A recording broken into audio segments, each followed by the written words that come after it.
Let me ask you something. Have you ever taken a walk outside, felt the sun against your skin, the air on your face?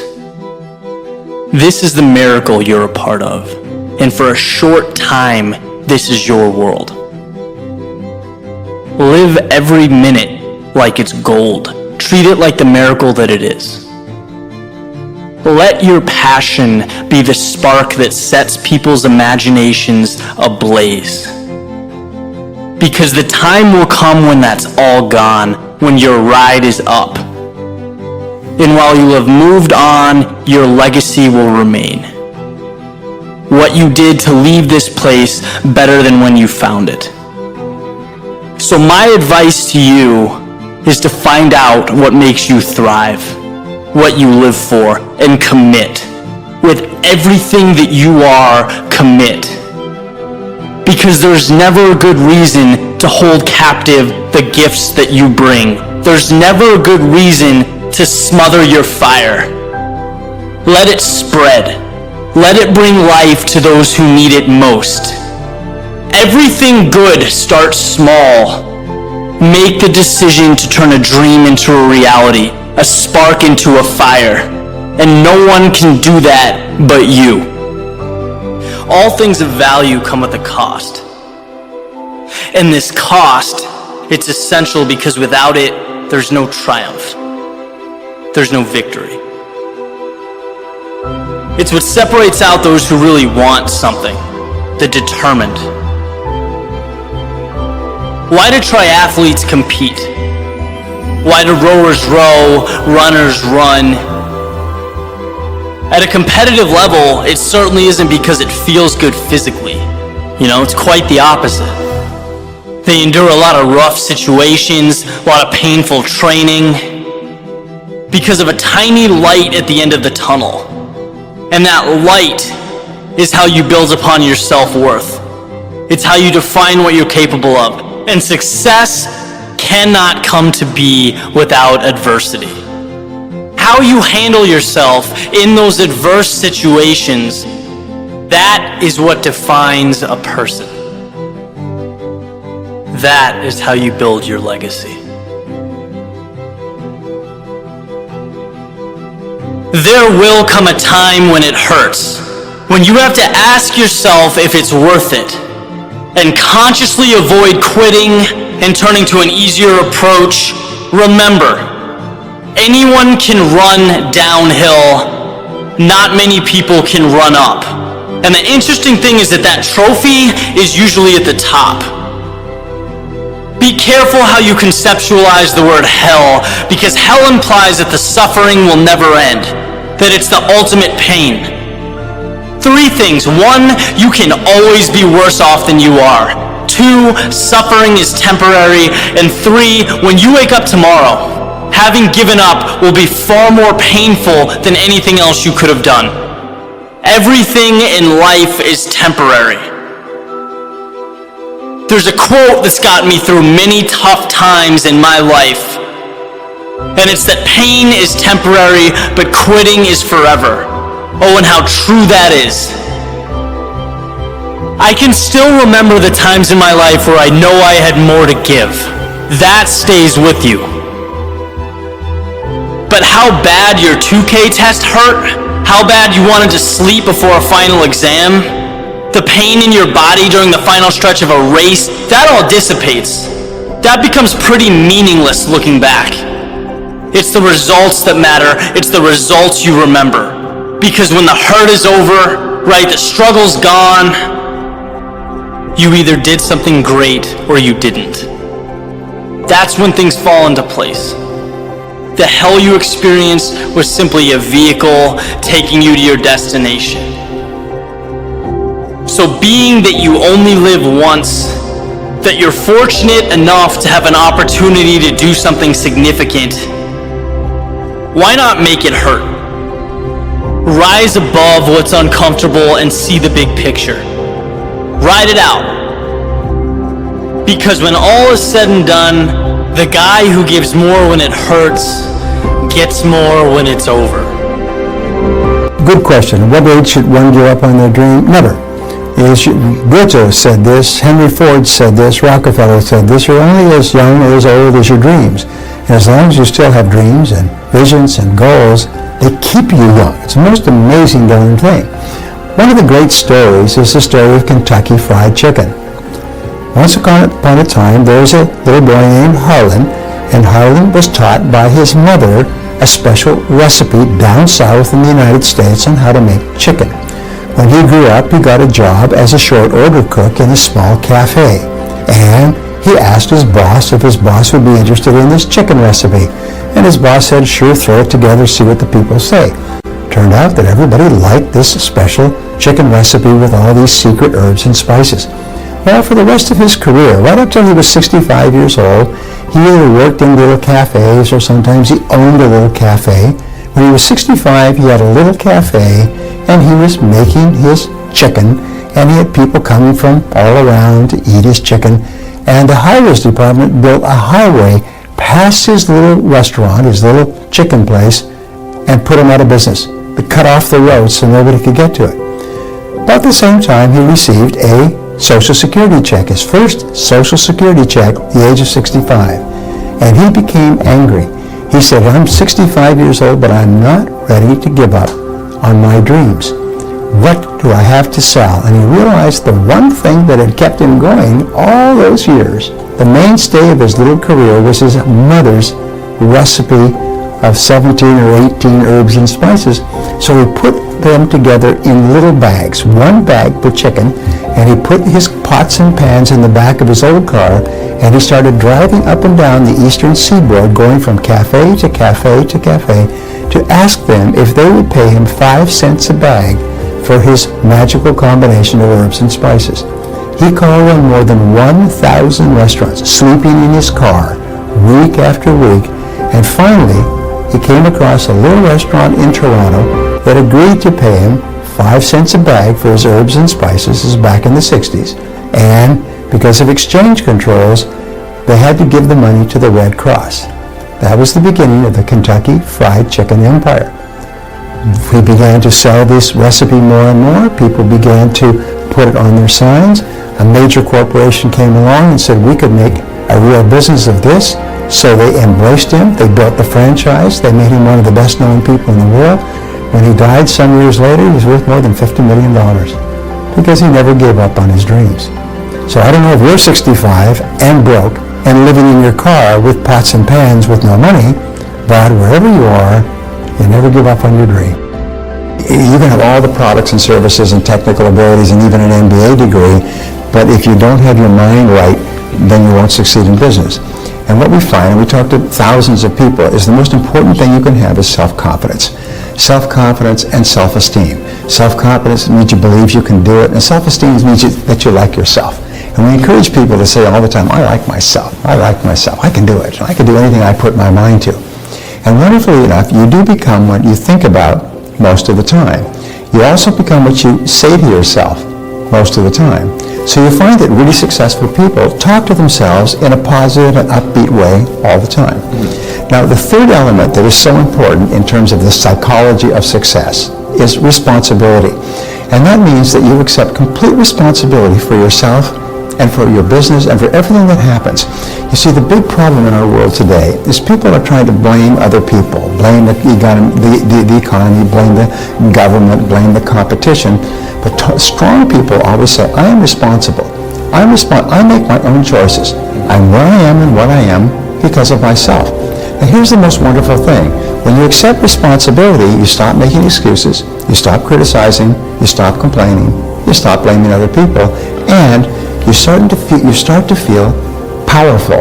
We find there's a direct relationship between accepting responsibility and a feeling of control over your life. And there's a direct relationship between a sense of control and a positive mental attitude. So if you like yourself and you have high levels of self-confidence and you accept total responsibility, you develop the mindset of the truly superior person. You develop the mindset of the leader. And no matter what happens, nothing can stop you. So the final principle of success is to say to yourself over and over again, I am unstoppable. I am unstoppable. I can do anything I put my mind to. I raised my kids with this, by the way.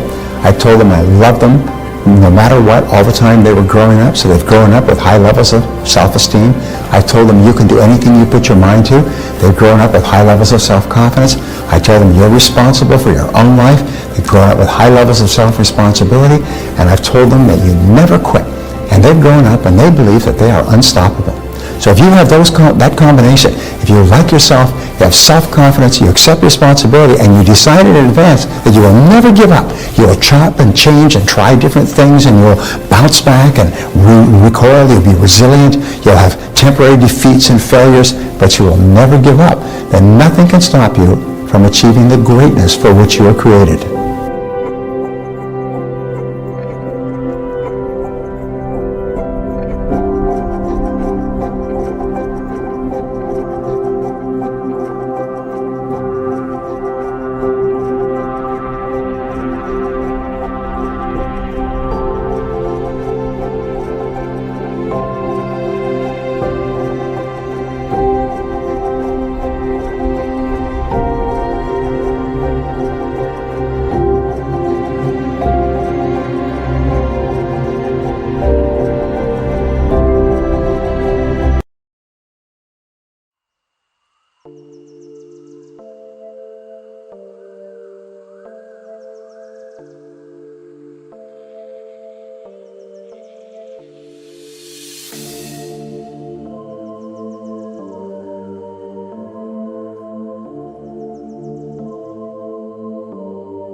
so high I'm hypnotized. What's up is down, what's left is right. Chasing stars and holding you. I can't see the end, but we'll see it through.